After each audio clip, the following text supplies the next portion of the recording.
ప్రజలారా, ఇంకొక విషయం, ఆ రోజు చంద్రబాబు నాయుడు గారి 9 సంవత్సరాల పరిపాలన విమర్శిస్తూ రాజశేఖర రెడ్డి గారు అతి తీవ్రమైన పదజాలంతో విమర్శించడం జరిగింది. రాష్ట్రంలో మద్యం ఏరులోకి పారుతుందని చెప్పాడు. రాష్ట్రంలో ప్రతి 4 బజార్లకి ఒక బెల్ట్ షాప్ పెట్టడం జరిగింది అని చెప్పి చంద్రబాబు నాయుడు గారిని అతి తీవ్రంగా విమర్శించడం జరిగింది. వాస్తవానికి మీకు లెక్కలతో సహా సోదాహరణంగా నేను వివరిస్తాను.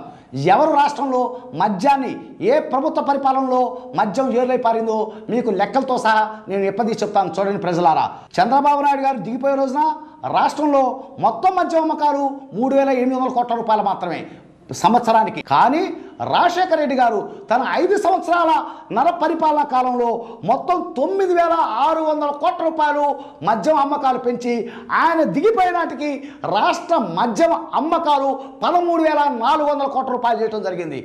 ఆ తర్వాత వచ్చినటువంటి కిరణ్ కుమార్ రెడ్డి గారు ఈయన 3 సంవత్సరాలలో కాలంలోనే 12,600 కోట్ల రూపాయల మద్యం అమ్మకాలు పెంచి వెరసి ఈ రోజున రాష్ట్ర మద్యం అమ్మకాలు 26,000 కోట్ల రూపాయలు. ప్రజలారా, ఆ రోజు చంద్రబాబు నాయుడు గారు విమర్శిస్తూ 4 బజార్లకు ఒక బెల్ట్ షాప్ పెట్టి మద్యం ఏర్లై పారిస్తున్నటువంటి అని విమర్శించిన ఈ కాంగ్రెస్ ప్రభుత్వం పరిపాలనలో ఇవాళ బజార్కి 4 బెల్ట్ షాపులు పెట్టినటువంటి ఘన కీర్తి కలిగినటువంటి ఈ కాంగ్రెస్ ప్రభుత్వాన్ని మనం గెలిపించుకోవాలా? మీరు ఒక్కసారి ఆలోచించండి. మళ్ళీ ఇంకొకసారి చెప్తున్నాను ప్రజలారా, 9 సంవత్సరాలు చంద్రబాబు నాయుడు గారు దిగిపోయేటప్పుడు రాష్ట్ర మద్యం అమ్మకాలు 3,800 కోట్లు మాత్రమే.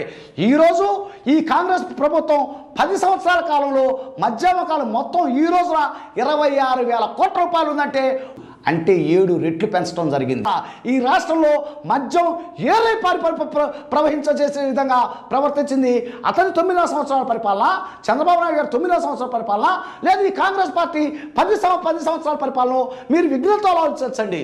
ఆ రోజు విమర్శలకి ఈ రోజు వాస్తవంలో వీళ్ళ 10 సంవత్సరాల పరిపాలన జరిగినటువంటి విషయాన్ని మీరు స్పష్టంగా గమనించవలసిందిగా మీ ఏ చక్రవర్తి విన్నవించుకోవడం జరుగుతుంది. ప్రజలకి కూలీ నాలి చేసుకునేటువంటి ప్రజల దగ్గర నిర్దాక్షిణ్యంగా, నిర్దయగా మీరు తాగండి, తోలగండి, ఏది ఏమైనా సరే మాకు మటుకు ఆదాయం పిండుకోవటమే మా జయం అని చెప్పేసి మొత్తం 7 రెట్లు 26,000 కోట్ల రూపాయలు మద్యం అమ్మకాల ద్వారా రాష్ట్ర ప్రభుత్వం పేద ప్రజల రక్తాన్ని పిండుకుంటోంది మద్యం రూపంలో.